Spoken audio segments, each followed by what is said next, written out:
Ebana, leo tuko na picha moja nzuri sana hapa. Na ndo kwanza tuko katika sehemu ya kwanza tunaanzia mzigo huu. Hii ni single movie moja kubwa sana ambayo miongoni mwa picha zinaelezea historia ya China kutoka katika mahangaiko mpaka kutimia katika swala zima la kuweza kuwa wafalme. Kwa kabla ya system ya ufalme kutokea duniani. Kwa movie ilianza kabla ya China kuweka system ya kuwa na wafalme, alafu baadaye marais wa nchi. Kwa picha hii inalenga sana katika historia ya China, ambapo mfalme wao wa kwanza kuwa mfalme wa kwanza China alipopitia mikasa mingi mpaka kuwa mfalme. Kumbuka China pamepita na wafalme wengi sana. Miongoni mwa wafalme wengi sana na pia walipita wakiwa na falme mbalimbali. Kuna ufalme wa Qin, kuna ufalme wa Ming Dynasty, kuna ufalme wa Qing. Falme nyingi zimeweza kupita mpaka kufikia uraisi ambao umefikia leo nchini China. Kwa leo nakwenda kukuelezea kwamba movie hii inalenga nini hasa. Movie hii inaelezea historia kabla ya masuala ya ufalme kutokea duniani. Kwa picha hii inatuelezea uongozi mzima wa China ulikuwaje. Leo tuko na kijana mmoja anamuita Jidi.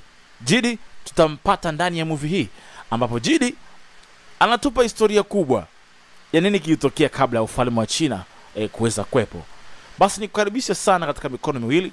Uko na DJ Hero mitamboni tena. Tunaenjoy, huku tunajifunza historia mbalimbali. Uko nami mitamboni DJ Hero kama kawaida kwa 0742140135. Kwa namba hizi basi tupata huduma safi kutoka Heroes Studio moja kwa moja. Kwa sasa tunapatikana kupitia mtandao wa WhatsApp. Huduma zote zinatolewa kupitia WhatsApp. Kwa ukipiga namba yako ya simu, ukituma message pale WhatsApp, unahudumiwa kwa haraka zaidi, maana huduma zetu zote kwa sasa zipo kimtandao zaidi na zinatumwa kupitia WhatsApp. Unafanya malipo, unatumiwa movie link ya Movie HD, kisha utadownload na kuendeleza shughuli zako kwa kuangalia ama kufanya unavyotaka wewe mwenyewe. Lakini kwanza lazima ufike WhatsApp kwa DJ Hero. Na WhatsApp yangu ni 0742140135. Tuanze picha hii kwa upendo wa kimungu. Twende kazi.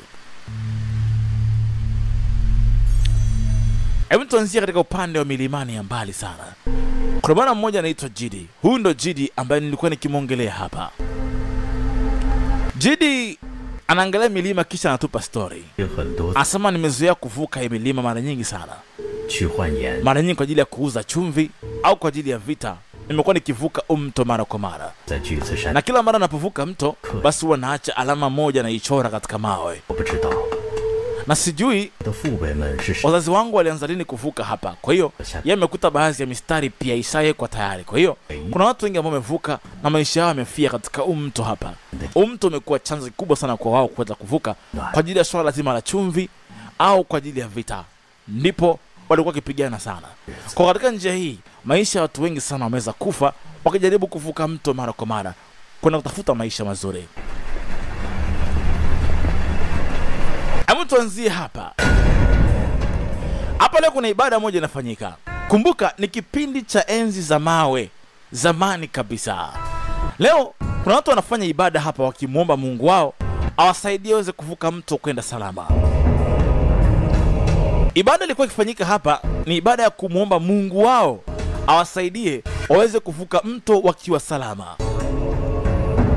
Kwa sababu kipindi hicho palikuwa hakuna mashua wala hakuna mtumbwi. Ni watu ambao wanaishi katika teknolojia ya zamani sana. Basi hili kabila la Chusong linaishi kando kando kabisa ya mto mmoja mkubwa sana.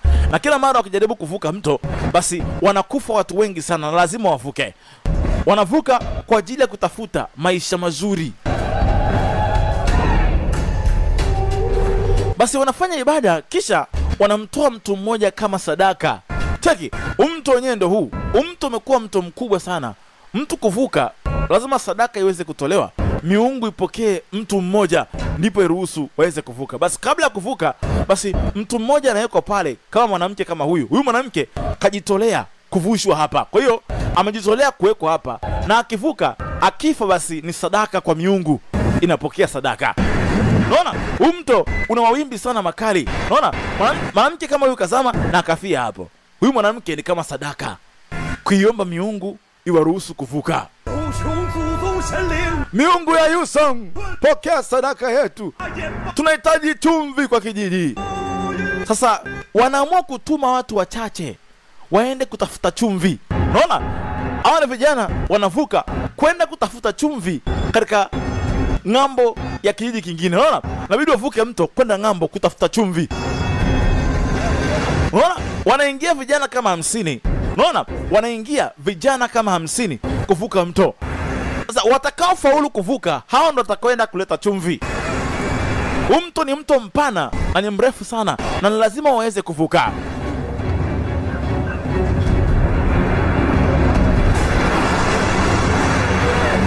Kila mtu anaombea yule ambaye anampenda aweze kuvuka salama. Jidi ni miongoni mwa wale vijana wanaovuka hapo. Huyu binti alikuwa akimwombea Jidi avuke salama. Cheki, wamekufa wote hao. Yaani hao wote wamekufa. Na hiyo ni mipira ya ngozi ya nguruwe. Unaona? Wamevuka wengi sana. Lakini baadhi yao wamekufa. Ona, hao wote wameshakufa. Alibakia Jidi anaendelea kuvuka kwenda ngambo. Kila mtu anaendelea kusali akimwombea Jidi aweze kuvuka salama. Baada ya muda, Jidi amevuka. Katika vijana 50 walioenda, Jidi peke yake ndo amevuka. Unaona? Katika vijana 50, mmoja tu ndo kafaulu kuvuka. Jidi! Wote walifurahi. Maana hata mmoja kufaulu kuvuka ni kitu cha miujiza sana. Yaani ni miujiza sana kwao. Kwao ni miujiza. Wote walishangilia. Mmoja kavuka katika 50. Wala 50 wote wamekufa hivyo.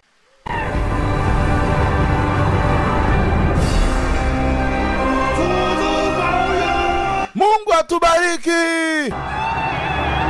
Wote walifurahi. Mungu awabariki. Amevuka Jidi peke yake na yeye atakwenda kutafuta chumvi na vyakula kwa ajili ya kijiji. Kumbuka watu hawa walikuwa hawajui vitu mbalimbali, hawana hata teknolojia yao pia iko nyuma. Basi Jidi alikwenda kama kawaida kutafuta maisha katika kijiji kingine. Alifika kwenye kijiji cha kwanza. Hichi ni kijiji kingine cha watu wengine wa kabila lingine. Alikuta wanalima nini? Mtama. Aliona wanafukia mtama. Hivi ndio hivi mnavyootesha mtama? Asema ndio. Tunaotesha subiri mvua ije. Sasa yeye hajazoea kule kwao, hawana yaani kitu kama hichi kwao ni cha ajabu, maana wao wananunuaga vyakula kuleta kule. Sasa huku wanalima wenyewe. Alafu hichi kijiji kimeendelea sana. Kwa jinsi inaonekana hichi kijiji kimeendelea sana kuliko wao. Kuna chumvi ndio hii. Hii ndio alikuwa anaitaka. Chumvi nzuri. Asante, nitapatia haya mawe ya thamani. Wewe kama unavyotaka. Basi sawa. Chukueni mawe ya thamani, nipatie chumvi. Ushaikuja hapa? Asema hapana, mara ya kwanza. Basi sawa, naitwa Insheng. Jamaa kamuonyesha kuna mchele huu. Hapo vipi? Asema nipatie, nataka nyingi zaidi kama hii, shehena kutosha. Nitakupatia nusu ya haya mawe nilionayo. Unipatie shehena kutosha ya mchele pamoja na chumvi. Haya mawe yana thamani kwao. Yeye anauza haya mawe. Kwa anampa mawe, yeye anampa chumvi. Basi huku ndivyo ilivyokuwa. Sasa huku palikuwa hakuna silaha ya chuma. Watu wa huku wanaishi zama za mawe. Unaona? Ukiwa na kitu cha thamani unabadilishana na mtu. Kwa ni ile biashara ya barter trade, unabadilishana goods to goods. Unaona? Bidhaa kwa bidhaa unabadilishana. Mwenye kuku anampa mchele, mwenye mchele anampa mahindi, mwenye mahindi anampa ng'ombe. Hivi ndivyo walivyokuwa wanafanya wao. Hichi ni kijiji kingine kabisa cha Shenon. Hichi ni kijiji cha Shenon. Unaona? Wao mpaka wafika hatua wana uwezo wa kutengeneza mavazi. Unaona? Wana uwezo mpaka wa kuunda mavazi. Japokuwa ni mavazi yale ya zamani sana. Unaona? Wao wana mpaka uwezo wa kufinyanga. Wao walikuwa hawana hata uwezo wa kufinyanga, hawana. Watu wa huku mpaka ukuta wa nyumba, mpaka ukuta wameshajua kutengeneza. Basi watu walifika pale. Jidi akaa anashangaa sana. Watu hao wanaishi vipi hapa?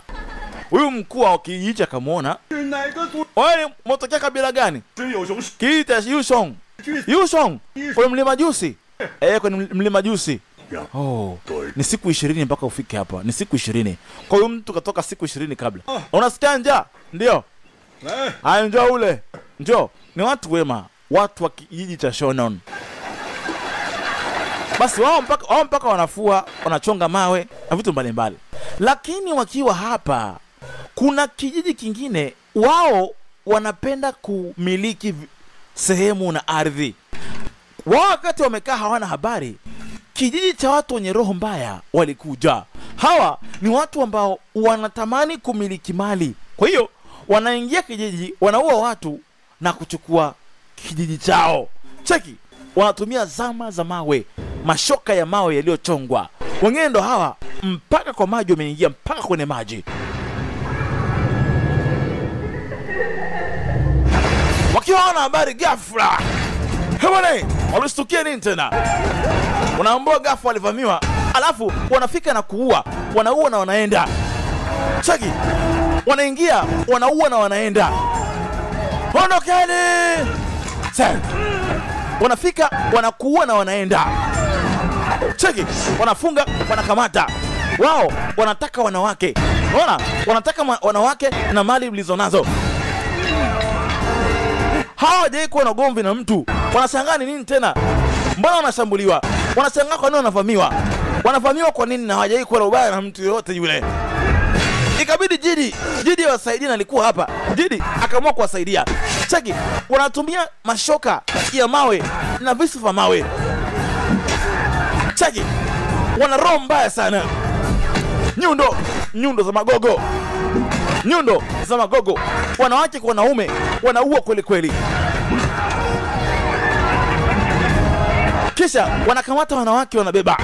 Kama huyu anachukuliwa, wanaondoka na yeye. Cheki, wanashangai nini? Wao wenyewe hawajui nini. Hawaelewi, walivamia kile kijiji na wakaribu kila kitu. Basi baadhi yao walikimbia, ikiwemo chifu. Alikimbilia mlimani alipo mganga. Ikabidi chifu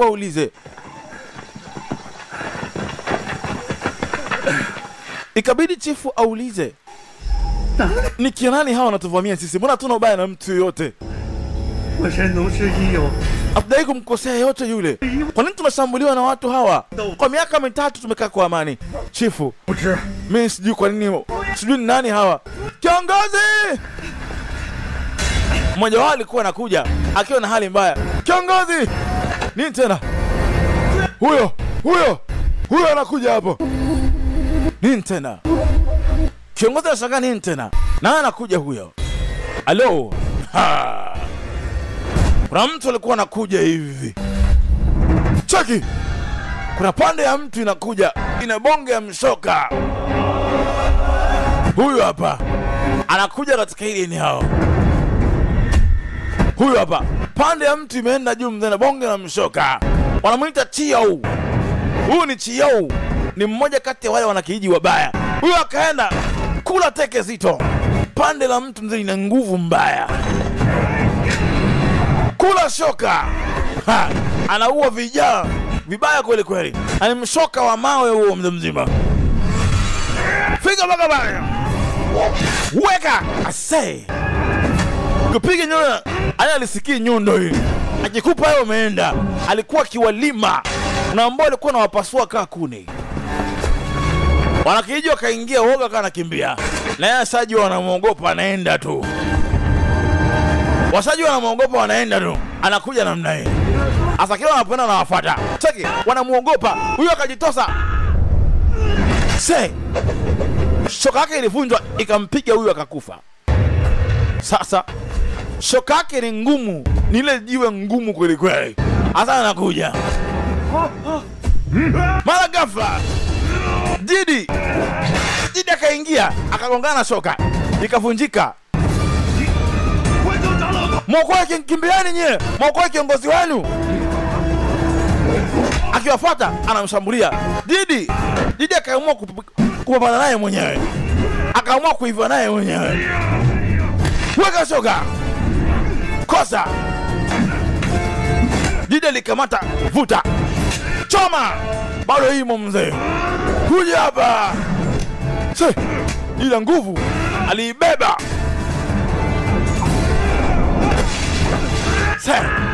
Tako malizia. Ngoma ililima kwenye mti. Ngoma ikavunjika. Jidi akaona hapana. Hii jamani ina nguvu kweli kweli. Jamani kashangaa huyu naye anapigana naye huyu. Kwa miaka mingi hajapatana na mtu anapigana naye kama hivi. Chio akashangaa huyu ni mzuri huyu. Mara ni kiumbe hili. Alikula kibao. Kumbe wanafuga mpaka dubu hawa. Dubu hili hapa. Wanafuga mpaka dubu hawa. Bwana. Jamaa kuona dubu wanaamini ni Mungu wao. Yeye anafikiri ni Mungu wao, kwa hiyo anasujudu. Kumbuka kule kwao wanaabudu wanyama kama hawa, anahisi huyu ni Mungu. Jamaa kacheka kweli. Afikiri ni Mungu? Wewe. Jamaa kaiamrisha. Cheki. Akaiamrisha imfuate, ikamtafune. Ajidi alikimbia. Akajua hii sio Mungu hii. Cheki, yanafuga mpaka wanyama hawa. Dubu inamkimbiza, ikimkamata inakula. Bwana. Kuja hapa. Jiji anakimbia na yeye na ngome kapita. Fika beka kuimula. Ikaona ni huku, imekosea njia. Ikamfuata jili. Kwa juu kabisa kuna chali mmoja mzee yuko hapa anaongoza wanyama. Dogo anapita kwenye miti kavi anatembea. Huyu hapa. Akana mfukuzia jidi mzee, wewe kuja hapa. Kuta mchale alimpiga mshale huku zama. Mshale wake hauna nguvu. Cheki. Kana ngata mbaya kama vampire. Aka hapa. Ala mnyama huyu hapa. Jibi ni mbio. Mbio zinamsaidia. Kufika kuna mti huko hapa. Akaona apande kwenye mti chap. Kama inakuja namna hii. Akapanda kwenye mti faster. Iligonga hapo mzee. Jamaa kajua kazi imeisha hii.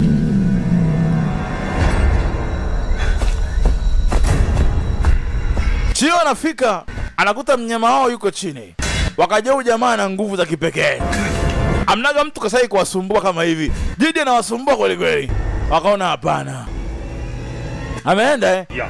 Yupo kama wewe. Anapita kwenye mti kama wewe. Huyu itakuwa yupo kama wewe. Lakini anavaa tofauti na sisi. Huyu sio hapa. Nitaita viumbe wote waje. Hapana. Mimi nitamkamata huyu. Nitamfanya jisalimishe. Maskini hawa, mganga wao aligongwa na shoka. Kwa bahati mbaya inabidi waokoe maisha ya huyu mganga. Mganga wanaamini kwamba wao ndio wanaongea na miungu wa kwao.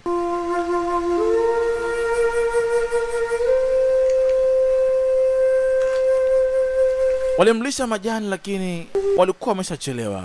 Mganga alishafariki siku nyingi. Mganga wao alikwisha kufariki. Kuhani wetu amefariki. Kuhani amefariki. Basi wakamsindikiza. Kuhani wao amefariki.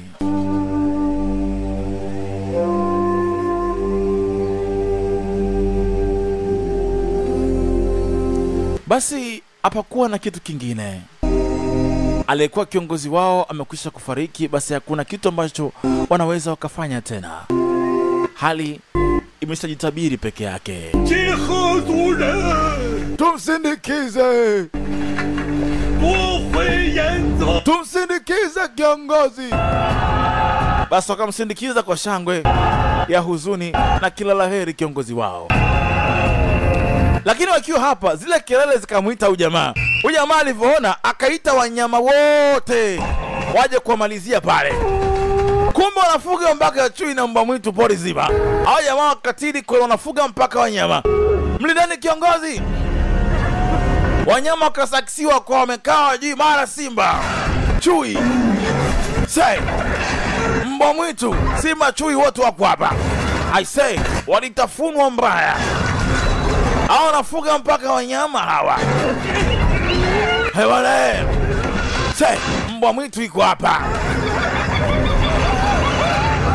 Say, mpaka jagwa wako hapa. Ni mwendo wanakula. Wanakula. Piga choka. Vifaa vao wenyewe ni duni. Wanatumia mawe kama silaha. Say, piga. Waka amrisha iende. Pito na chui. Say, wana roho mbaya sana hawa. walitafunwa kweli kweli. Hewane shoka piga, lakini ni kubwa hii. Akashuka mwenyewe akaenda kumalizia. Cheki yeye mwenyewe anakuja pigo za chui. Cheki hello, anaita wanakasi, anaongeza kasi zidi kujaa kwa kasi kweli kweli. Wawafuate, anaamrisha wawafuate, hata mmoja asipone. Anaamrisha hata mmoja asipone. Wanafika hapa wote wameisha.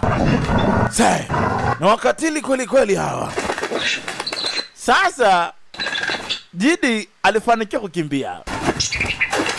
Basi alikuwa anasikia njaa, akawinda bata. Hata kumbuka Jidi amepona chupu kule. Azakati anazama kufuata bata, kumbe hapa pana tindiga. Hii sehemu ikaanza kuzama. Ni ile sehemu ambayo kuna matope ambayo yanazama. Kwa ni maji ambayo yana matope yanayozama. Sasa anajikuta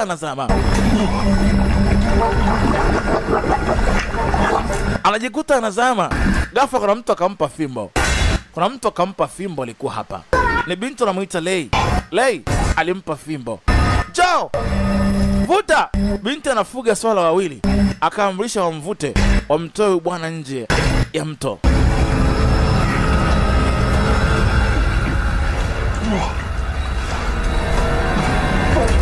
Alifanikiwa kutolewa. Ajulikane binti wapi huyo. Wanamuita Lei. Lei alifanikiwa kuwatoa pale. Basi baada ya kuokolewa walijuana na kutambulishana. Jamaa alitoa kampasi yake akawa anaangalia maeneo.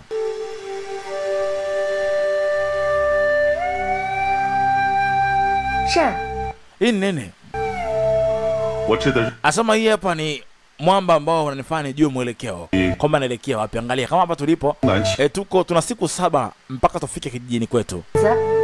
Kwa unafuata kivuli. Asema ndio nikiona kivuli tu najua mwelekeo wa jua. Nataka kutambua tuko wapi.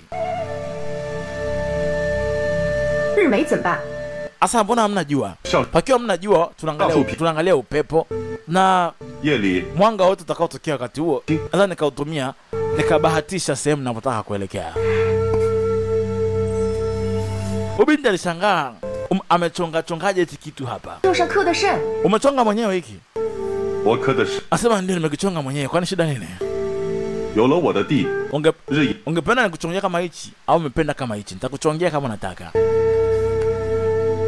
Basi nitengenezee cha kwangu. Niundie changu kama hichi. Okay.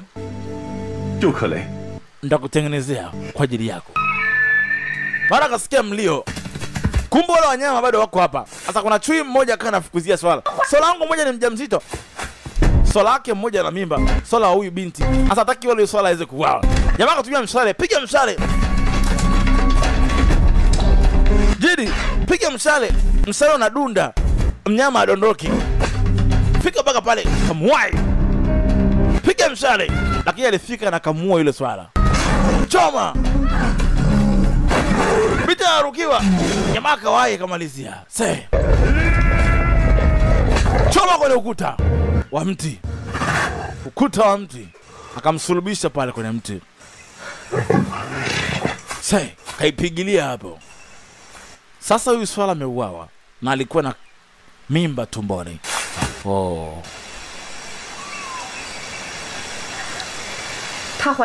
Asema alikuwa na mimba ndani. Yeye na mtoto amekufa wote. Mishale yake huyu jamaa haina nguvu ya kutoboa mnyama akatoboka. Teknolojia yao iko nyuma sana ya silaha. Samahani, mkuki wangu ulikuwa hauna nguvu. Binti akamwambia, lakini ukitumia ngozi ya huyu na mizizi ya miguu ya yule chui, unaweza kuunda kamba ambayo itakuwa ina nguvu kutoboa mnyama. Binti akamuonesha style akaunda kupitia ngozi na zile kamba za miguu za mizizi ya miguu ya chui. Basi unaweza kuunda kitu. Jamaa akachota zile kamba akazikatakata akaunda kamba ambayo ni ngumu. Kwa hiyo ni kamba ya ngozi pamoja na zile tenda za chui. Kwa alipounda hizi ngozi mbili na kuzishona pamoja, akaamua kutesti. Binti akamwambia mfetua uone, sasa hivi utakuwa na nguvu. Testi. Sasa hivi utakuwa na nguvu. Amaka testi. Sasa hivi mpaka ulitoboa mti. Mtu kaone.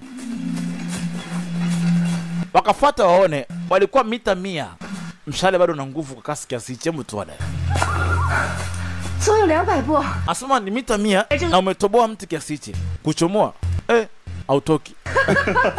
Maana kweli mshale huu una nguvu kweli. Sasa hivi una nguvu mara 100 ulivyokuwa. Sasa huku kwao ukimtaka mwanamke unamvizia usiku, unamfusi alale na wewe. Sasa kuna kijana mmoja anampendaga huyo binti. Binti waga hamtaki. Kwa mwanamke wangu, wewe ni wangu leo. Sasa akafosi, ukimtaka unalazimisha. Binti alimpiga na mawe, akamzimisha. Binti alikuwa hamtaki. Sasa binti alikuwa hamtaki, akambeba, akampeleka kwa chifu.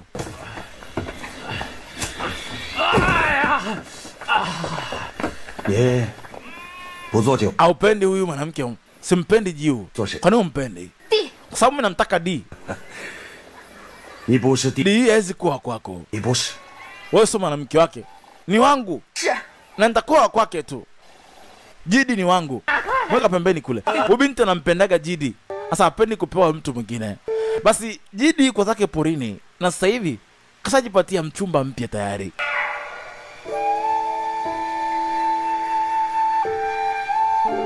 Jidi baada ya pilika amejipatia mchumba aliyeokoa maisha yake. Na sasa anamuona kama mwanamke wake anastahili kuwa naye.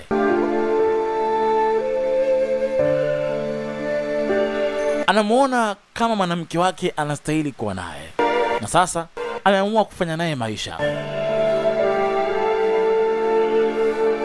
Baada ya mateso mengi yaliyopitia akiwa porini, basi amejiridhisha kabisa huyu anafaa kuwa mwanamke wake.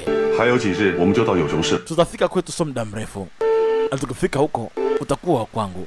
Asema ninajua. Je, unajutia kunifuata mimi kwenye maisha yako?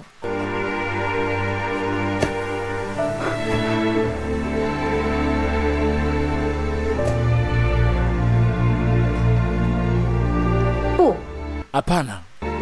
Sijutii. Binti kashampenda naye, basi wamependana wote pamoja na watakuwa wote siku zote za maisha yao.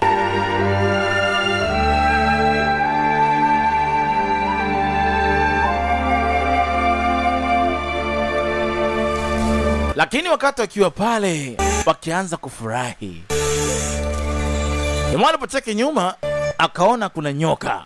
Bonge la joka hili hapa. Kuna nyoka, tulia. Kuna nyoka mkubwa nyuma yako. Tulia hivyo hivyo. Kuna chatu wanakuja hapa. Jamaa katoa silaha yake ya mfupa. Hii ndo kisu wanatumia. Kumbuka kulikuwa hamna chuma kipindi hicho. Wanatumia hichi kisu. Sasa mfupa ndo kisu. Mara kwa mbele kuna chui. Nyuma yako kuna chui. Chui nyuma yako. Nyuma kuna chui. Huku kuna nyoka. Chui anataka mlo. Usiogope. Tulia. Niko hapa. Tulia hivyo hivyo. Sasa wote wana mpango wa kushambulia kwa pamoja.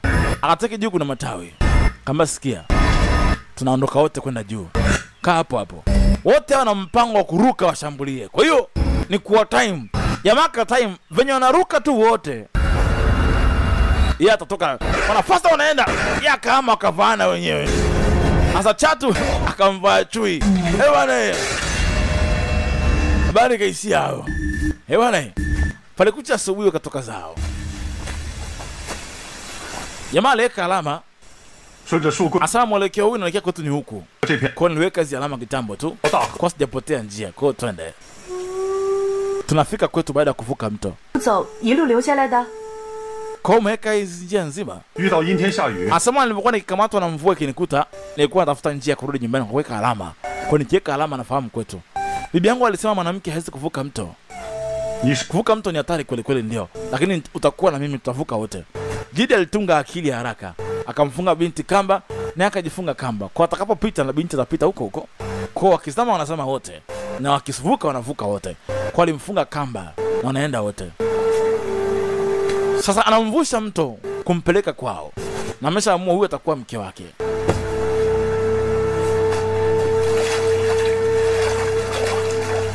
Sasa wanaamua kuvuka mto na akajishika naye waweze kuvuka wote.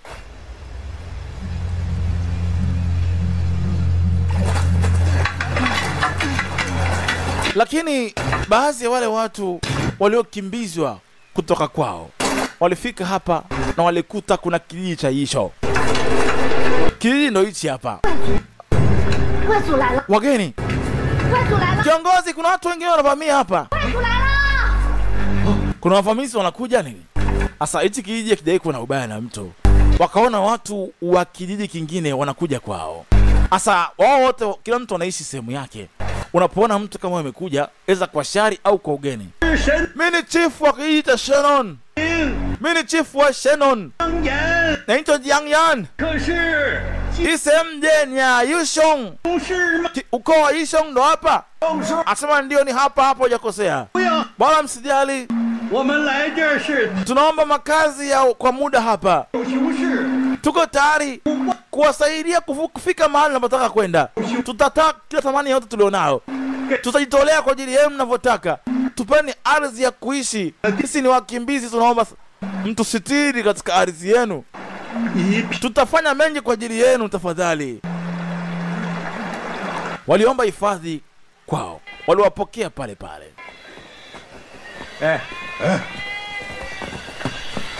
Wakati huo Jidi anafika kwao. Rusha. Walifika hapa ni kwao. Alikuja na binti huyo. Asa binti akatoka ndo huyu. Jidi umerudi? Nilijua nimekuandalia bata mzuri na supu ya bata ndani. Supu ya bata. Wow. Akaona amekuja na mwanamke. Huyu nani? Ubinti sio hapa Asema anaitwa Lei. Ni binti kutoka mbali, kutoka Siling. Ni mwanamke wangu sasa. Binti alikasirika. Mbona hujafurahi mimi kuja hapa? Sijafurahi. Toka hapa. Wewe ni mzuri. Mimi nilizaliwa na huyu. Hapa ni kwetu. Hapana. Mimi sijasema nakupenda wewe. Sijai kukupenda wewe. Basi msijali, tutakuwa wawili. Tutakuwa wake zake wote wawili. Staki, ni wangu peke yangu. Wasubutu kuniibia Jidi wangu. Wewe. Mimi sijai kukupenda wewe. Mo akaona huyu binti kamwibia mwanamume wake. Na yeye alikuwa anampenda Jidi tangu zamani. Akahisi huenda huyu binti kamwibia. Wewe rudi. Kamfuate. Hapana. Sidai kumwahidi kuwa nitakuwa mke wake mimi, au mimi nitakuwa mke wangu yule, hapana. Sidai kumpenda pia. Wewe ndo mwanamke pekee unastahili kuwa na mimi. Binti alikasirika, akaona kama vile amenyang'anya kichokwa cha kwake. Anampendaga sana Jidi, lakini Jidi kamkataa leo. Mara akatekwa. Huyu jamaa anampendaga afu yeye hamtaki. Akamchukua akaondoka naye. Kampeleka porini katikati huko. Hapo ukipenda mwanamke unamforce mpaka akubali. Wao ukiforce wanaamini ndio upendo. Kamweka hapo. Kuja hapa. Mimi nakutaka. Nakutaka. Sukuma lakini wapi? Kwa bahati mbaya nyoka ikamng'ata kwenye mkono. Nyoka alimng'ata. Na nyoka ana sumu huyo. Na kipindi hicho hakuna dawa. Uking'atwa na nyoka inabidi mkono ukatwe.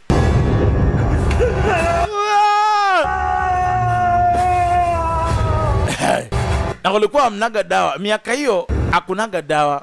Ikabidi binti atoe huduma haraka haraka. Licha kuwa hampendi, inabidi amsaidie asije akakufa. Kwa hiyo inabidi huo mkono utolewe. Binti akashika shoka kaeka pale mkono. Inabidi ukanye roho kikatili kweli kweli. Licha kuwa na hasira naye, inabidi aokoe maisha yake. Alikamata shoka. Sasa anaukata huo mkono kama kuni. Halo? Hiyo. Sasa alifeka mkono. Baada binti akarudi kwa Jidi. Anampenda Jidi mpaka haelewi. Yaani anampenda Jidi. Jidi. Naomba wa kwangu. Nishakwambia wewe unajiwe nakupenda. Kuna mtu wako anakupenda. Simtaki yeye, nakutaka wewe, bora mimi nife. Jidi. Nakuomba wewe wa kwangu. Binti akaomba hadi apendwe. Kama ukinikataa, naenda kujiua mwenyewe. Jamaa alikataa, hamtaki wala hakujali. Binti akaona acha aende kujiua tu. Jidi amekataa, hamtaki. Anamtaka aliyenaye yeye. Jidi akaomba sana ampende, amekataa.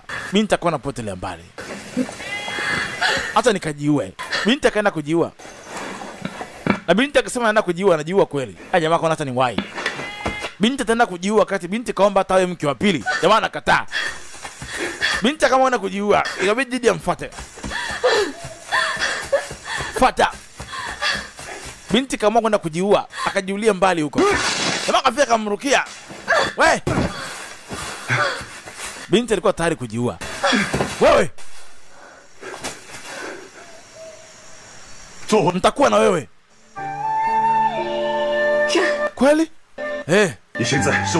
Utakuwa mwanamke wangu. Utakuwa mwanamke wangu kuanzia leo. Twende.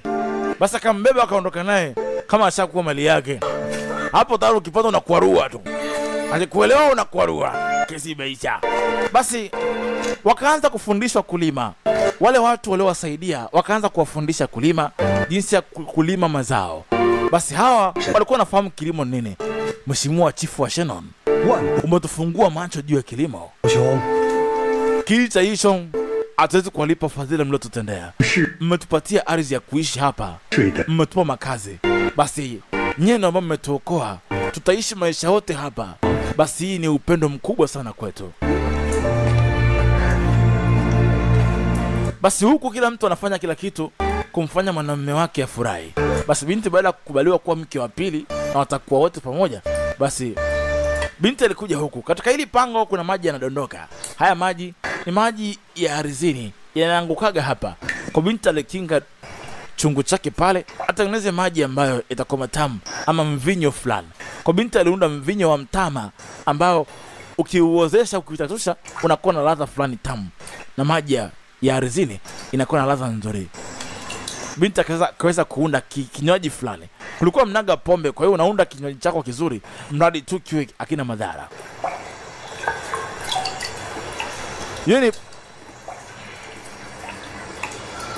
Hiyo ni pombe ya mtama. Binti akaitesti, ameunda pombe ya mtama ya kipindi hicho. Basi na maji ya ardhini ambayo yanatoka, unaunda kitu kizuri sana. Binti akaona itafaa kumfurahisha mume wake usiku wa leo na kinywaji kama hichi. Naona ni mtama ulikuwa huko ndani. Binti akaonja na mtama wenyewe pia umechachuka.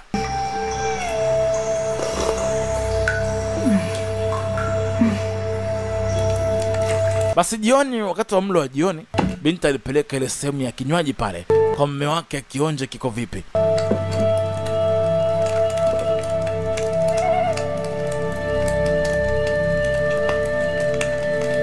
Yohani ponja ni mtama kweli kweli. Sema unalewesha uwe so poa. Hii ilikuwa ni hatari. Ilikuwa tamu kweli kweli. Ina upekee wake. Nzuri. Umetoa wapi maji haya? Binti alicheka, wala hakusema ametoa wapi. Alikuwa ashalewa tayari. Sasa binti kapiga mtama mwingi kwa kalewa. Binti kaandaa na mlo mwingine. Nini hiyo?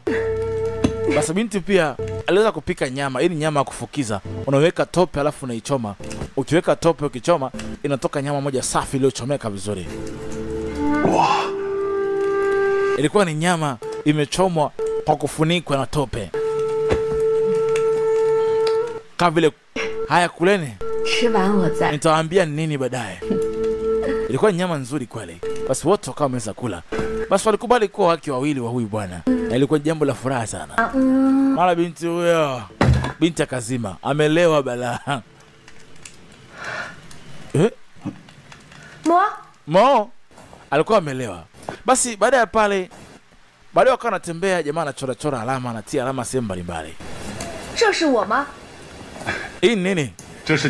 Asema hii ni siku ya kwanza ulipokuja hapa niweka hii alama. Na alafu asema hii alama ina kila maana ya ishara, kila mwaka na mwezi na siku. Kwa jua likimulika lafuata hizi alama. Kwa nikifuata jua, najua tupo muda gani katika ile eneo. Kama leo tumemaliza mwaka leo, tangu tumekutana. Kwa kila alama hapa siwezi kuamini kama unataka kuelewa muda tulioko hapa. Kwa nimekaa siku nyingi hapa Asema ndio. Jua wala lazunguka kwa siku mbalimbali. Kwa jua likizunguka kwa mwaka mzima, lapita katika hiyo mistari. Basi asubuhi iliyofuata kuna kitu kipya Jidi aliweza kugundua leo. Walikuwa wanawasha moto kupitia mti, wanasugua. Kwa wale waliosoma historia ni ulimbo na ulindi, unapikicha pamoja, basi unaweza kupata moto. Kwa wale waliosoma historia tunaelewa ulimbo na ulindi, ukipikicha kuna moshi utokea pale. Ule moshi unaweka uchafu yale leo kauka ya majani, kisha kikauka unapuliza pale, unatokea moto.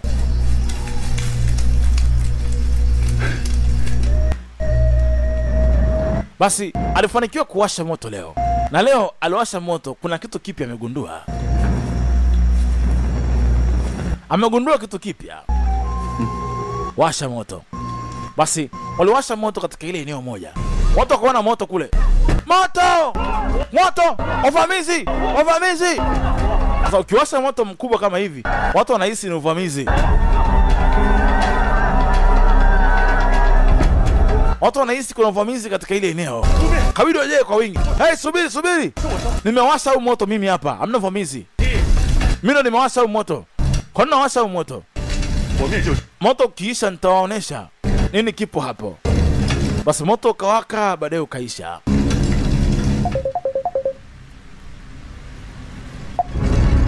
Moto ukawaka, baadaye ukaisha. Ulipoisha, kuna ukuta ambao Jidi katengeneza hapa. Nini ukuta? Ukuta? Asema ndio. Huu ni ukuta wa udongo ambao ukiwasha moto ukiweka ukuta, unaona huu ukuta? Ukuta huu umewekwa miti na udongo. Ukiwasha moto katika udongo, udongo ukikauka unakuwa mgumu.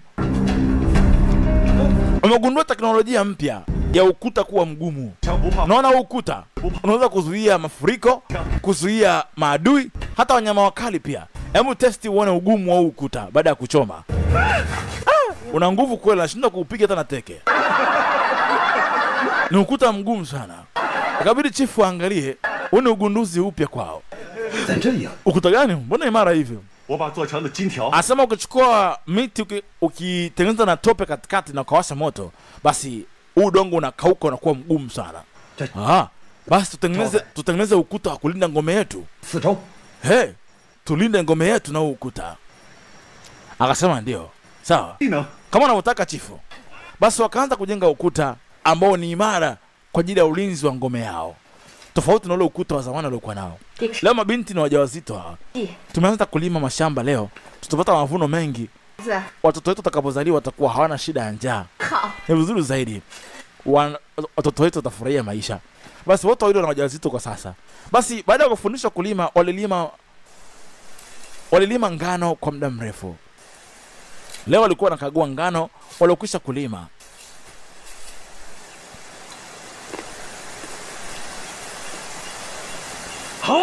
Ngano ya kutosha iko hapa. Ngano nzuri.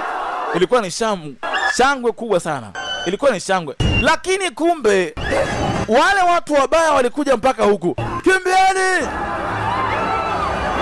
Kumbe wale wanakijiji wabaya wanaowinda watu walishavuka, wako hapa.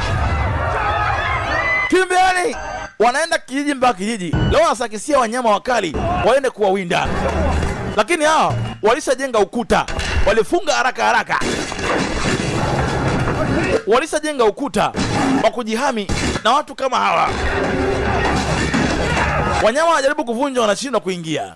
Geti ligumu la magogo, walishindwa kupenya, na ukuta ulikuwa mgumu.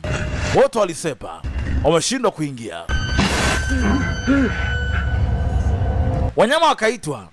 Baada ya wanyama kuitwa, kuna mtu alikuja. Chio alikuja mpaka pale. Mnafunga tusiingie. Chio ana nguvu kweli kweli. Chio alipocheki kuna ukuta wamejenga hawa. Asa hii ni teknolojia ambayo watu wengi hawana. Hawa wamejenga ukuta mgumu. Kwa kuingia kwao itakuwa ni ngumu. Chio kaona anajamini kuwa yana nguvu sana. Akaona ngoja. Sasa kwanza alipima ugumu wa ukuta kabla hajavunja kuingia. Akaangalia sehemu ina ufa hapa. Hapa pana ufa hapa. Akaona apige hapa. Atabomoa. Vuta shoka. Gonga. Shoka ikavunjika. Manake ukuta ni mgumu kweli kweli. Cheki. Akaona ngoja. Ukuta ubomoke, si ndio? Akaona geti si la mti. Akashika mawe. Rusha mawe. Piga kwenye geti. Geti inavunjika. Beba jiwe jingine. Rusha. Ala kavunja geti. Geti linavunjika. Ukuta mgumu lakini geti linavunjika. Tukimbie. Sasa aliamua kumalizia geti. Vunja geti kule. Sasa wanaingia. Sasa linaingia jitu kwa jina la Chio. Chio alipenya na akaingia mpaka ndani. Sasa alikuja na vikosi vyake wakaingia mpaka hapa. Lakini leo alikuja kistaarabu hapa.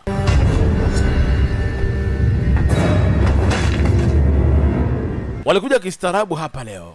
Alichukua ngozi akavaa. Kuna kitu kimewatamanisha hapa. Kuna kitu kimewatamanisha hapa. Ni ule ukuta waliouona hapa leo. Huu ukuta umewatamanisha wao. Hii nini? Aliuliza huo ukuta. Huo ni ukuta.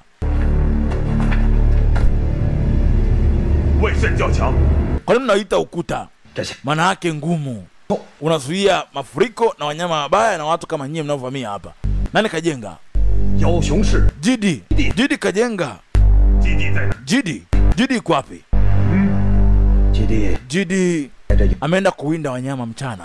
Hajarudi mpaka sasa hivi bado.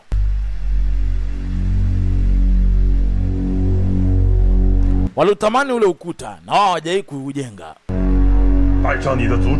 Chukua watu wako na mpotee hapa. Au ni waue wote na mliwe na wanyama hapa. Chagua moja. Jana tuondoke. Ikabidi atoe watu wake. Maana yake wamenyang'anywa kijiji chao. Wameporwa kijiji kwa wakimbia waende mbali. Wasibaki hapa. Ndugu yangu ukuta ni mkubwa sana. Ukuta mzuri huu mgumu kweli kweli. Hapo kiongozi. Kwa nini tusibaki hapa? Tukichukua watu wetu tukawaingiza wakaishi katika ukuta mkubwa kama huu. Amna tuvamia. Tutaishi vizuri hapa. Mungu katupatia ukuta kama huu jamani. Mungu jiuli kafanya kazi kubwa, katupa nchi nzuri kama hii. Waliamua kujimilikisha kile kijiji. Na anajenga ukuta. Aita sui Jidi. Jidi amejenga ukuta. Jidi. Asa Jidi ipo kuwinda huko. Ajui kinachoendelea kwao. Yeye analinda swala kwa ajili ya mlo wa siku wa nyumbani kwao. Baada ya wananchi kufukuzwa, walikuja kufanya ibada huko. Walikuja katika mapango kufanya ibada. Kwa nini? Mmoja kati ya mke wa Jidi anajifungua leo. Jidi anawinda mnyama kwa ajili ya supu ya mke wake. Mke wake ni yule binti Lei, miezi 9 imefika. Ni wakati wa kujifungua. Yule binti anamuita Mo. Wakati huo mke wake wa pili pia ni mjamzito, lakini Mo alijifungua wa kwanza. Choma mnyama. Ibada inaendelea. Asa yule binti Mo aliyekuwa akimpenda sana Jidi, leo alikuwa anajifungua. Jidi kawinda mnyama, anakuja igo mkubwa kutoka mbali. Piga nani? Hao wanaendelea kufanya ibada. Ibada inaendelea. Mnyama akachukua swala anaondoka naye. Jidi akaona hapana. Hao ni wale igo wakubwa wa zamani.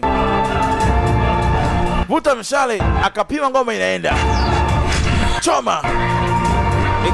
Mnyama akaachiwa, wakapata mnyama. Igo alikimbia na kasepa. Huku ibada inaendelea. Binti kajifungua mtoto.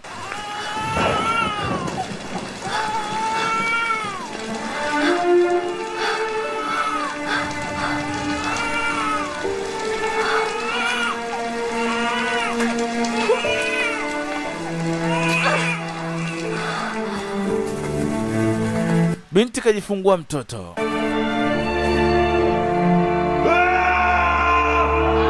Jawana Freya mpata mnyama. Mnyama!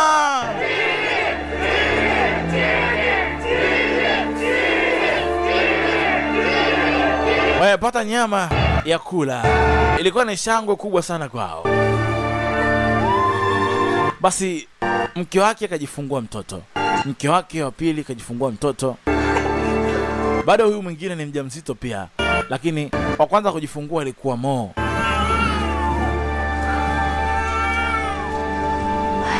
Mtoto wangu ni mzuri eh? Asema ndio, ni mzuri sana. Judy alikuwa huku anaangalia maua mazuri ya kupeleka nyumbani. Basi wanaandaa nyama, wanaichuna na kuitengeneza vizuri kwa ajili ya wake zao nyumbani. Nyama ikawekwa safi, tayari kusafirishwa mpaka nyumbani na inaokwa kwa ajili ya muda mrefu. Kuna wale winda kanga. Kila mtu alikuwa anapeleka mawindo yake alikwisha kuwinda. Lakini akashangaa kuona watu wanakuja. Chief Shen, imekuwaje? Asema Jide. Chiyo kavamia kijijini kwetu tayari. Kaleta wanyama wake wabaya. Ikabidi nichukue watu wetu na kwetu pamechukuliwa. Watu wetu wamekimbia kila pale. Wengine wafahamiki wapi walipo. Alafu hilo jiwe lina nguvu sana. Sio limetokea wapi? Chifu, Islam itengenezaje nyie kutoka kwenu? Asema aina ile ya jiwe linikali sana. Hawajui limetokea wapi. Chifu alimwambia sikiliza Jidi. Mwisho wa siku na kuomba tafadhali uokoe kijiji chetu. Okoa tafadhali kijiji chetu. Wewe angalau mwenye uwezo kuliko wote hapa. Chifu alimkabidhi ukuu wa kijiji.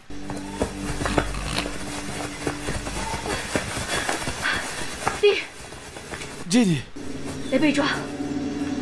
Leia amekamatwa. Asa Leia alikamatwa. Leia ni mke wake Jidi, mjamzito.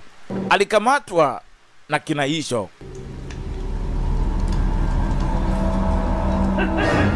Asa moja kati ya mkuu wa wale watu walimtaka huyu binti kimapenzi. Soga nje wote. Anamtaka huyu binti. Ni mjamzito, ana mimba lakini hajali. Yeye anataka lale naye tu.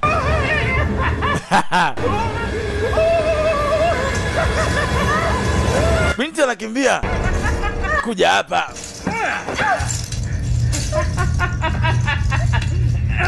Jo hapa. Aligundua na tumbo. Una tumbo? Mimba. Hivyo hivyo. Anataka hivyo hivyo. Binti akamsukuma. Jo hapa. Lakini hicho aliingia. Taka kumpiga na jiwe muue. Wewe. Wacha. Namtaka. Ni mke wa Jidi. Usimguse. Wanamtaka Jidi. Hawajui Jidi ana uwezo kiasi gani. Mwache aende. Namtaka, namsema kwani shida nini? Tukimkamata Jidi tukamweza, huyu mwanamke utamchukua unavyotaka, lakini kwanza Jidi apatikane. Wanaamini Jidi anawazidi kitu. Na kweli Jidi ana akili faster. Kwanza kampiga mmoja kamuua. Jidi amekuja hapa. Kaua mmoja. Piga nyingine. Akawapa onyo. Umwachie mke wake. Hajai kuona mshale ukiua mtu. Mishale ya huyu mtu inaua watu. Mishale mingi ilikuwa itoboi mtu akaua, hata mnyama. Mshale wake sasa hivi inaua watu pia. Huyu Jidi ana nguvu kiasi gani?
walipatana hapa.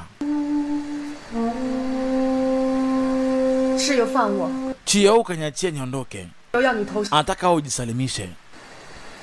Jamaa akasema hawezi kujisalimisha. Hapa wajisalimishi kitu. Kama ni vita acha ipigwe. Siwezi kujisalimisha. Sasa walikutana katika uwanja wa vita. Ukikataa kujisalimisha maana yake unahitaji vita. Leo waliamua kuwakabili ili kabila lenye roho mbaya. Kabila la mafuvu. Na wao wote wanatumia silaha za zana za mawe. Sasa kabla ya vita lazima mtishane kwa mbwembwe kwanza. Wanaambao walikuwa wanafanya kutishana. Kwa hiyo ukiweka mbwembwe vizuri unaweza kumfanya mwenzako akimbie. Kwanza wanafanyana madoido kuoneshana kwamba wao wana uwezo kuliko mwingine. Cheki. Wanasema sifa zina maana kubwa sana katika vita. Mnaonesha sifa kwa kujihami. Unaonesha mbwembwe, kuna mwingine anakimbia kisa mbwembwe. Kwa hiyo unaonesha mbwembwe kiasi kwamba unamtia mwenzio mkwara. Sasa mnaoneshana mikwara kabla ya vita. Cheki. Mikwara kabla ya vita kwamba ni bora kuliko mwingine. Cheki. Baada ya tambo za muda mrefu, sasa ni muda wa mechi. Hapo wote wanatumia silaha za mawe na mifupa. Sasa wanaoneshana uwezo. Didi akasema potelea mbali. Baada ya kutiana mkwara, vita ipigwe. Sasa jamaa kapelekewa silaha zake mbili. Shoka mbili hizi hapa za Jidi. Sasa wanaenda kukabiliana uso kwa uso hapa. Sasa wanakwenda kukabili uso kwa uso kuzichapa. Aliyeko imara atafahamika leo. Sasa wanakwenda kuzichapa. Mjongeo polepole kuelekea katika uwanja wa vita kumkabili adui. Mashoka, nyundo, mawe, kila kitu cha nini kinatumika hapa. Yishou anakuja. Jidi anaongoza watu wake wanaenda. Vamia!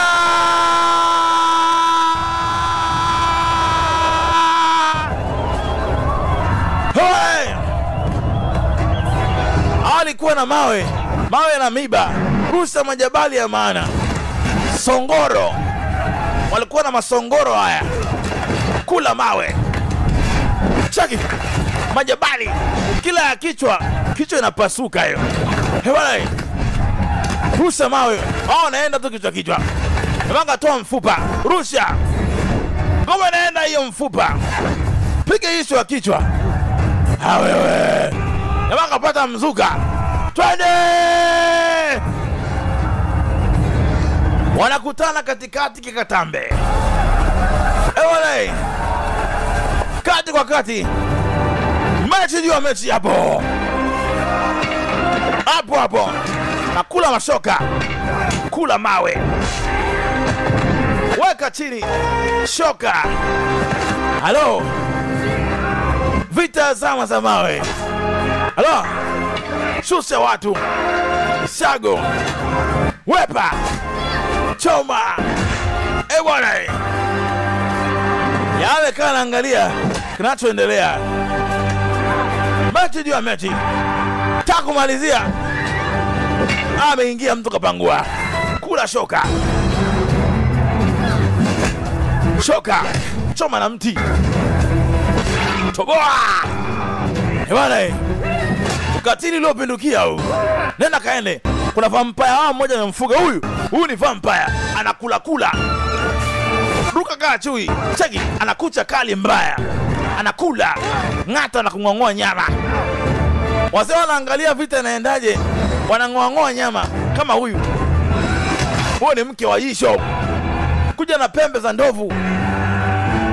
Kaa vifaru. Choma. Vunjwa miguu. Akina hapi. Kuja na pembe zao. Wanakatwakatwa. Tumia tekniki za maana. Bado kazi ni ngumu. Kazi imekuwa ngumu kweli hii. Chio huyu hapa. Jamaa kaona amkabili Chio. Chio anamaliza watu wengi sana. Ikabidi Jidi amkabili. Wanakutana wakubwa kwa wakubwa wote. Twende! Abo! Hey, jamaa ka slide. Piga bapa lakini wapi? Piga kitu. Alikula. Kula bapa mzee. Kama anakuja. Jamaa kasogea. Se. Koswa. Ashika shoka. Piga soka lakini wapi? Piga kapangua. Mpa. Jamaa kaanza kuchoka. Koso na shoka. Se, alikula baba. Alo. Au jamaa mwezi huyo. Maliza! Wazee wanaangalia kinachoendelea. Jamaa kaona akimbia. Tuondokeni. Tushashindwa. Wazee wakajua washashindwa ise. Sasa kabidi amvute Jidi, amvute huyu porini. Huyu Chio ana nguvu kuliko wote pale. Akabidi amvute katika mtego. Waliweka mtego muda mrefu sana. Wakamvutia huku. Ruka wafu, anamsubiri aje kichwa huyu. Hapo! Vuta mzee wakamfungia hapo. Nyonga na wavu. Wakamfunga kwenye kamba za wavu. Vuta! Wakalifunga hapo. Alo walipiga. Lakini yuko na vampire wake. Huyu ni mke wake lakini ni vampire. Anakula nyama huyo. Alifika aliwatoboa na kucha. Kisha anang'ata zile kamba anazikata kwa meno. Jisigana amekomaa taya. Kata kwa meno. Piga na kumshambulia lakini binti hataki. Anamchomoa mke wake pale. Mume wake amekamanda katika mtego. Piga mawe. Anamfungulia kwa haraka. Akitoka hapo jamani hatari kweli kweli. Wala wai. Kabla hajatoka hapo. Piga. Kamaliza. Ametoka huyu hapa. Kalaka shoka. Tumia magogo peleka. Piga kutoka kata kipini. Pasua shoka. Ngoma inakuja. Alikata gogo katikati. Cheki. Alikata gogo katikati. Sukuma. Peleka mpaka korongoni. Lakini jamaa alikata gogo katikati. Cheki. Ana nguvu kiasi kwamba alikata gogo katikati. Chana gogo. Ili jitu haliwezi wewe. La nguvu. Kimbia. Lina nguvu lilopindukia. Lina nguvu kupindukia. Tondokeni nyie tondani. Wamekimbia. Wanamuogopa Chio. Twende!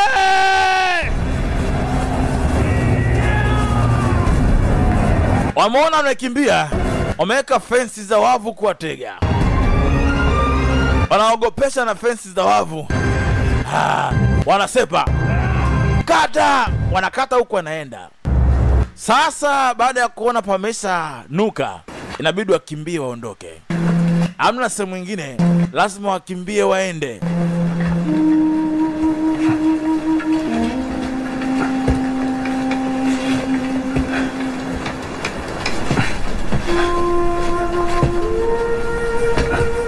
Hawana mashua, inabidi waunge uwezo walionao waweze kukimbia. Chifu, bila kuwa na ngozi za nguruwe za kutosha, ataweza kuvuka mto bila hizo. Hatuna uwezo, muda umeshaisha mheshimiwa, toa mawazo. Hatuna chaguo, tunavuka hivyo hivyo. Wenye mashua wasiokuwa nao tunavuka hivyo hivyo, mna namna. Chifu, wameshaingia hapa wanakuja. Baadhi ya machifu wanaamua kujiua. Machifu wakaamua kujiua. Ikabidi hawai machifu. Mheshimiwa, hatuna chakula. Na Chio na watu wake wanakuja. Inabidi tujiue tu. Upuzi. Hamna kujiua mtu. Machifu wameamua kujiua. Wameona bana alishakuwa mbona bora ajiue. Vikosi vya maadui vinakuja. Wanaamua bora wajiue. Wanaamua watawakimbiza mpaka hatua ya mwisho. Msijiue tena. Mimi ndo chifu ni kiongozi sasa hivi. Hapana, mimi ndo kiongozi, rudini. Ikabidi awarudishe. Rudini. Wanaamua kujiua wene. Hapana. Mara ghafla wanakutwa. Kabla hajajiandaa wanakutwa. Vikosi vya Chio vimefika. shambulia, kimbiani kwenye maji. I say, wamechelewa, unakula shoka, kula kitu.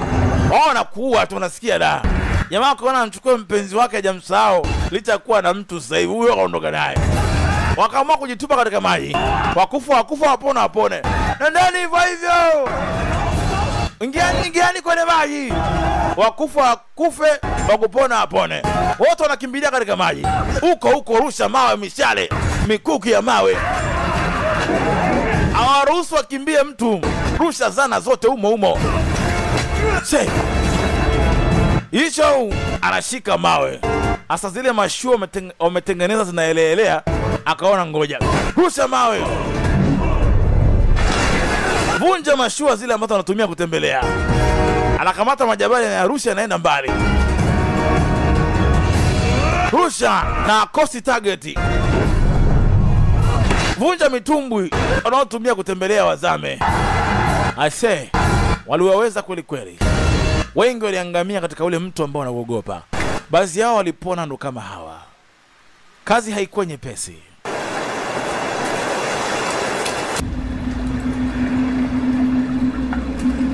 Alirudi tena kule.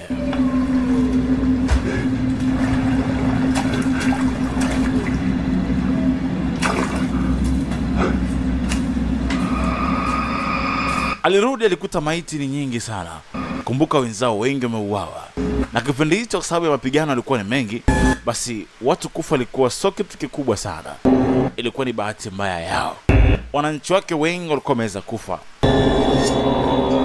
Kama hodari wa kijiji alijisikia vibaya sana kwa watu wote hawakuweza kufariki. Ni yeye kashindwa kuwekea ulinzi na kuwapa mbinu mbadala. Alijiona kuwa mtu aliyeshindwa, basi alipigia madhabahu ya miungu yao na kuomba radhi kwa miungu kwa kushindwa kuokoa nafsi za watu wote hawa.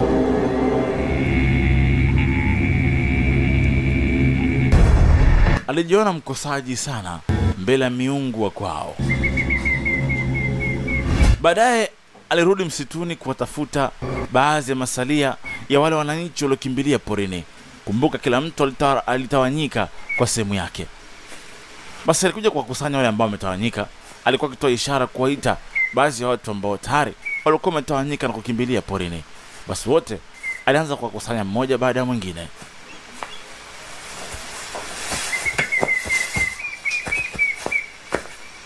Aliwaita kwa ishara na wote wakaweza kufika. Baadaye alimfuata huyu. Ghafla walivamia kwenye kambi ya maadui. Huyu kiongozi wa maadui alimkuta pale. Mimi ndo Jidi. Niko hapa. Hey, nita msaada. Hao sana wake pia ni walinzi. Licha kuwa na wake pia ni walinzi, wanamlinda kiongozi wao. Tupa na ngozi akimbia. Huyu mmoja anang'ata na kwambia nakula kama nyonga Jidi. Choma, muweni. Alichomwa kweli. Yao anafurahia kweli, kiongozi mbovu huyo. Ibidi apeleke mashambulizi.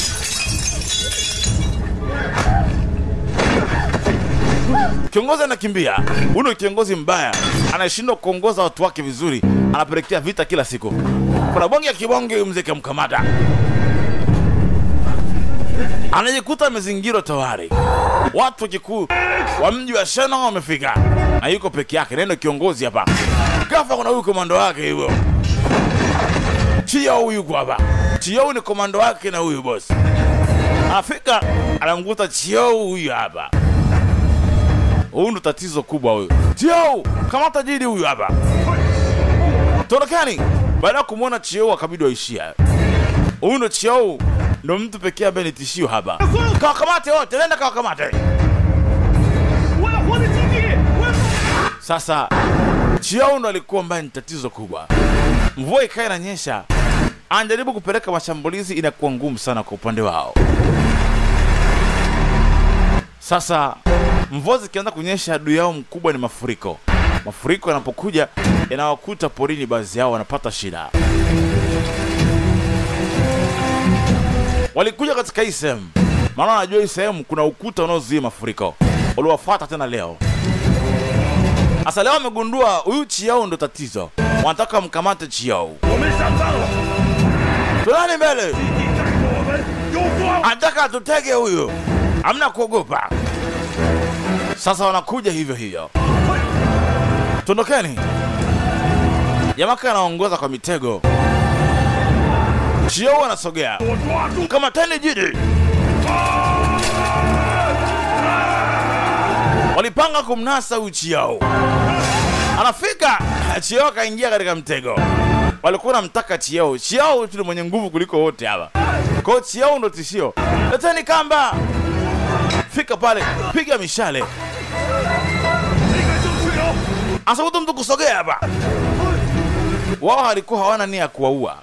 Wanataka wafanye wawe kitu kimoja. Lakini viongozi wao na ugumu kuelewa. Waliwatishia, unaona? Licha wao kuuawa, walikuwa hawana nia kuwaua. Wanataka mkamate Chiao. Wameshawishi aweze kuelewa kwamba wao hawana ubaya. Nitawaua nawaambia. Walimfunga Chiao. Wanamtaka Chiao wamuelekeze kwamba wao sio watu wabaya. Kwani wanawashambulia bila kuwa na makosa? Walimpa chakula kuonyesha kwamba wao hawana ubaya. Hili kabila linahisi kila mtu ni mbaya kwa sababu wao ni wabaya. Wanahisi kila mtu ni mbaya.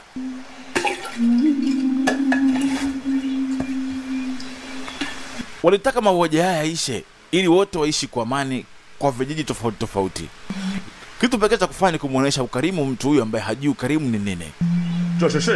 Maji gani ya matamu hivi? Haya maji yalitengenezwa maalum kwa ajili ya watu wanaopenda watu wao, au mgeni anapokuja kijijini kwetu tunampa waini kama hii. Ataniua au nini Jidi? Atanifanya nini? Mkisha ondoka mkienda mbali, tutakuachia huru. Hatuna ubaya na nyie. Mke wake huyu hapa Mo ana mimba bado, hajajifungua. Jidi anataka watu wote waishi kwa amani. Hizi vita na kuuana hazina sababu. Mnapiganaje bila kuwa na sababu ya kupigana? Ni makosa yangu, wananchi wangu wengi wamekufa. Kama hapana, sio hivyo. Jidi akaona ndege wanakuja. Na ndege wakitokea maana yake mafuriko yanakuja. Ukiona ndege wanakuja kama hivi maana yake umeona kuna mafuriko yanakuja upande huo. Ninda kumfanya Chiao atuelewe sasa. Twende. Mafuriko yanakuja. Twende. Kwa taarifa watoto wakimbilia mlimani katika mnara tuliotengeneza. Mafuriko yanakuja. Au sijali, nitaenda mwenyewe kupeleka taarifa. Wai mnarani, mkakae juu ya mnara. Mafuriko yakija yasiwakute. Mafuriko yanakuja katika ile eneo. Watu wote kimbieni mnarani. Mafuriko yanakuja. Binti naye anajisikia ugumu kama mimba inataka kutoka. Mafuriko. Akiona mafuriko hawajui cha kufanya. Mafuriko yanakuja. Adui yao mkubwa ni mafuriko. Wao hawajui mafuriko ni nini. Ikabidi Chiao, Jidi hawahi kumwokoa Chiao. Chiao, panda. Chiao kalewa mvinyo. Amekunywa mvinyo, amelewa. Mafuriko yanakuja. Chiao, dumbukia. Ikabidi jamaa dumbukie, amfunge Chiao na kamba. Ni pande la mtu kweli kweli hili. Chiao kalewa pombe ya mtama walimpa jana, imemlewesha. Mafuriko yanakuja. Vuta. Na nia yake sio Chiao afe. Anataka ni Chiao atambue kwamba hawa hawana ubaya na yeye. Kwani wauane bila kuwa na sababu yoyote ile. Kwanza walimtoa Chiao pale. Mafuriko yanakuja kule. Chiao ni mzito kulikweli. Mafuriko yanakuja. Vuta. Hebale. Anaingia Mwaisha kumtoa pale. Maji yanakaribia. Wanapanda kwenye mlima wa juu kabisa. Mawe yanakuja. Kwepa. Hey, alipigwa na jiwe la mkono. Akazima. Mafuriko yanakuja hayo. Yalisomba kila kitu pale. Baada ya mafuriko kupita,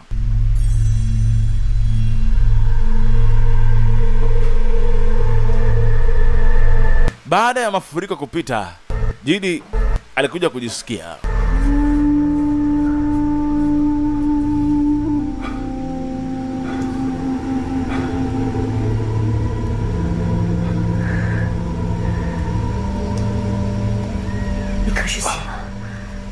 Ni vizuri umeamka. Pia Lei amejifungua mtoto. Lei kajifungua mtoto wa kiume. Ayapata watoto wawili wa kiume. Mke wake wa kwanza kajifungua wa kiume na huyu wa pili pia kajifungua mtoto wa kiume. Mungu amenibariki. Nimepata wanawake wawili wazuri.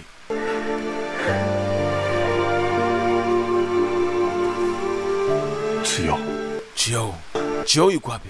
Chiyo kaondoka tayari. Chiyo kaondoka, lakini mafuriko yale yamemharibia mazao shambani. Mazao yaliyokwisha kulima hayawezi faa kulika tena baada ya kupigwa na maji. Yamevunda na kuharibika.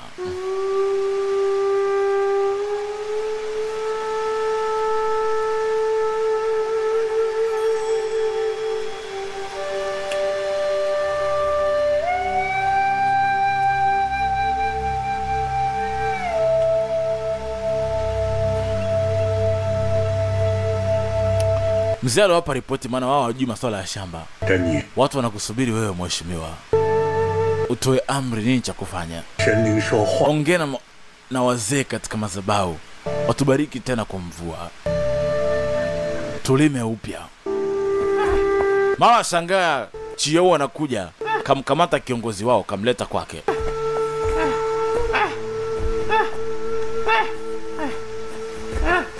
Kamangusha kiongozi wao pale chini.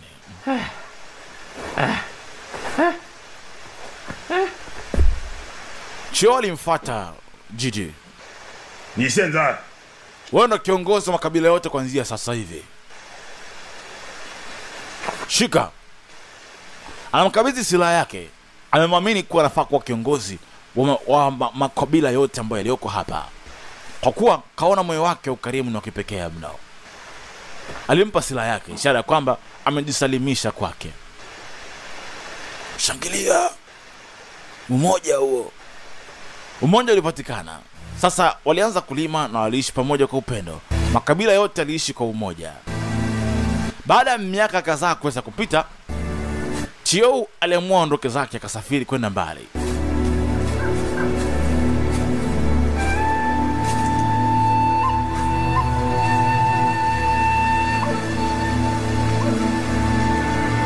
Chiyo alidai kuwa anataka aende mbali kusafiri. Basi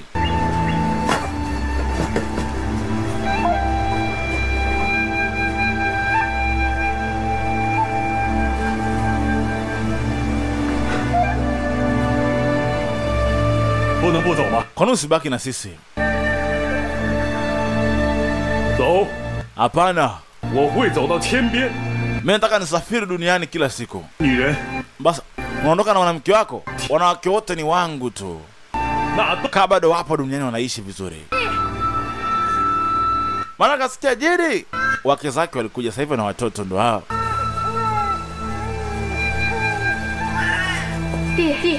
Jidi, zawadi hizi hapa. Wake zake walitaka wawape zawadi kabla kuondoka. Mke wake wa kwanza Mo alipeleka chakula. Kuna mikate na nyama humu ndani. Nitatumia kula njiani. Basi hii ni katika kuwapa heri huko anapokwenda. Yuko na mke wake wanaondoka zao.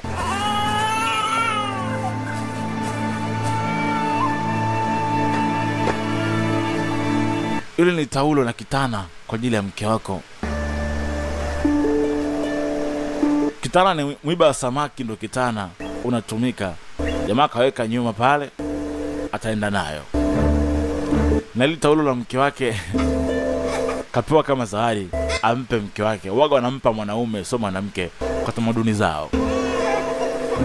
Sababu mwanamume ndo anamiliki mwanamke, kwa anampa yeye atampa mke wake. Basi yeye alibeba akasipokea kuonesha amezipokea kwa upendo. Alichukua silaha yake kubwa ya rungu na akasepa nayo.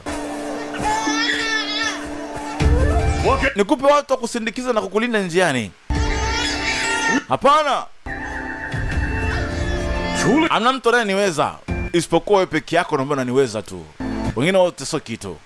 Alisepa zake. Anajikubali sana Chiao. Akaita wanyama wake waliosalia waondoke zao. Baadhi ya wanyama wao waliosalia ndo hawa waliondoka nao. Wanakwenda kuanza maisha sehemu nyingine.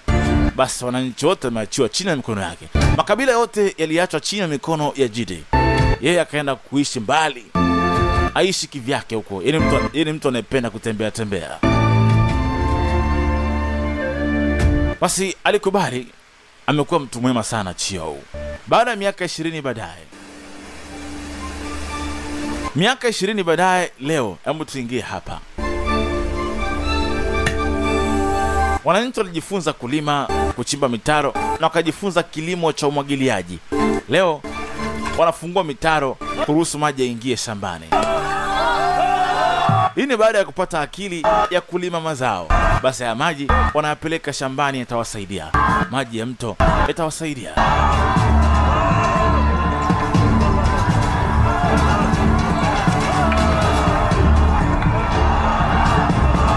Makabila yote yameungana yakamkubali Jidi kuwa kiongozi wao.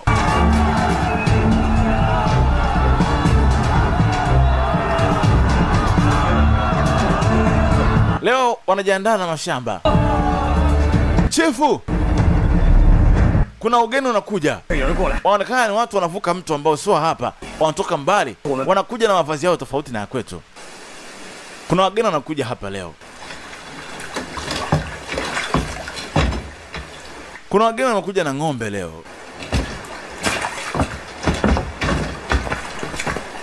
Vijana wawili waonekana wakubwa sana.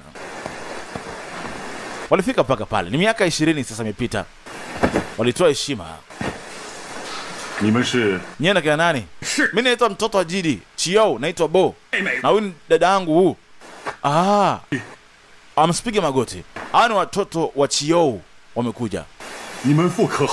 Baba yako yupo wapi? Baba yangu ameshafariki tayari. Mungu alimuita. Hii baba yangu alisema nikuletee wewe. Ameambia nikuletee pindi nitakapokuwa. Asema ina ndege wanne. Hao ndege wanne maana yake nionyesha utawala wa makabila manne. Maana yake wewe Mungu amekupa makabila manne uyatawale kwa pamoja. Kwa hiyo ni zawadi yake baba amekuletea. Baba yake ashakufa, kwa wale watuma watoto wake wapeleke hii. Muda ukifika, kwa watoto wanatimiza zawadi baba yao alisema huyu mzee aletewe.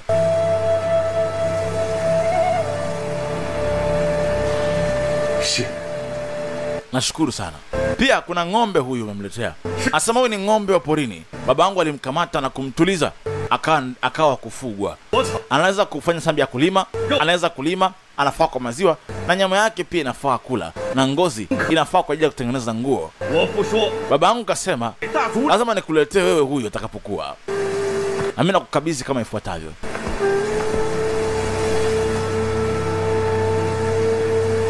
Alitoa ng'ombe mwitu huyo. Zamani ulikuwa unamkamata ng'ombe unamtuliza mpaka kukubali na kutii amri yako. Ndio alivyokuwa anafanya. Kwa hiyo ni ng'ombe pori ambaye baba yake alimkamata na akamlazimisha awe chini yao. Basi kwa zawadi hizi ilikuwa ni wazi kabisa makabila manne yanahitaji kiongozi aliye bora. Na sio bora kiongozi. Siku zikasogea, maisha yakapita. Wake za Jidi ndo hawa. Wamekuwa wanapendana sana, ni wanawake na wote hawachukiani, wanaishi kwa upendo. Basi muda ukazidi kupita, wakaanza kutumia mawe kujenga. Na baadaye kuna kitu Jidi aligundua kuhusu maisha yao. Alichora alama ya makabila matatu yaliyoweza kuungana na akazungushia kiboksi ndani yake.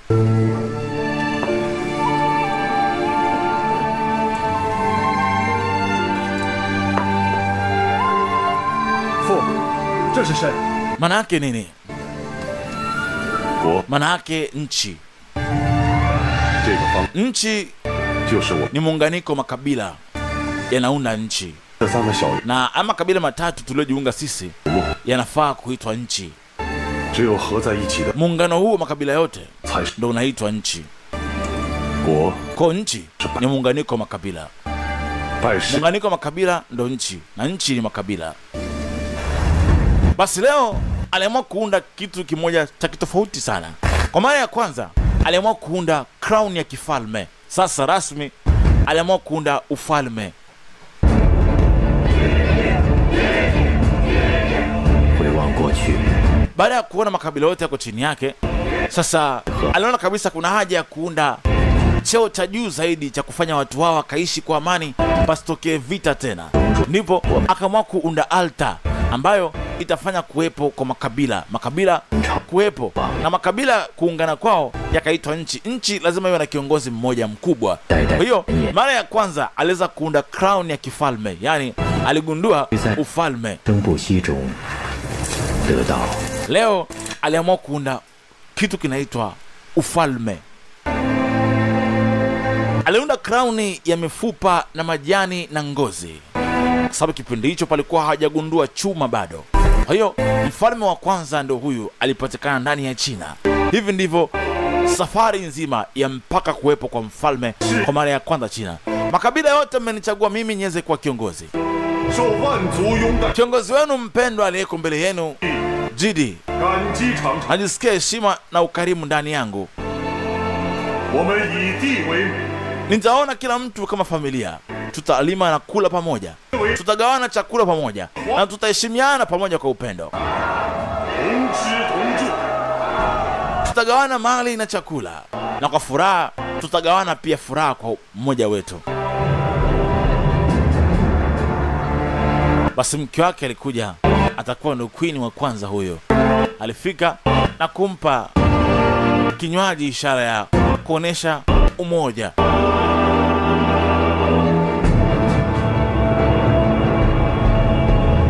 Basi alimwaga kwa watu wote waliokufa katika harakati zote ambazo zilitokea, na babu pia na wazee na miungu pia ipokee sadaka hiyo.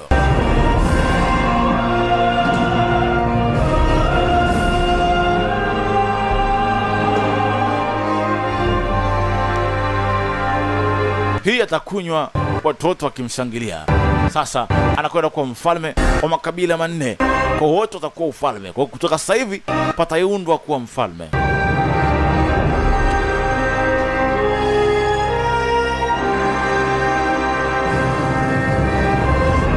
Hii ndio historia yenyewe ambayo inahusu China, mpaka China kuweza kuwa na falme. Hii ndio safari yenyewe ilivyokuwa. Hebu nikusomea maneno yaliyoandikwa hapa ili uweze kuelewa nini maana ya filamu hii. Filamu hii ina maana gani na kwa nini iliwekwa katika mfumo huo. Hapo kuonesha heshima kwa Jidi, alipewa cheo cha kuwa mfalme wa Huang, na anafahamika kama mfalme Xuanyang Huang wa China. Na Jingyang alipewa jina la kuwa mfalme. Mfalme maana yake ni Jingyang, ni mfalme wa China wa kwanza, anaitwa Yan. Na Chiao alipewa nafasi kama kuwa mungu wa vita, na wote waliungana na kuwa kama sehemu ya tamaduni ya China, na historia yao ikasambaa vizazi mpaka vizazi. Kwa hii umeitoa filamu hii kutuonesha historia ya China ilivyokuwa. Hivi ndivyo ilivyokuwa. Ulikuwa nami DJ Hero kuanzia mwanzo mpaka mwisho. Tukutane katika picha nyingine tena. Bye bye.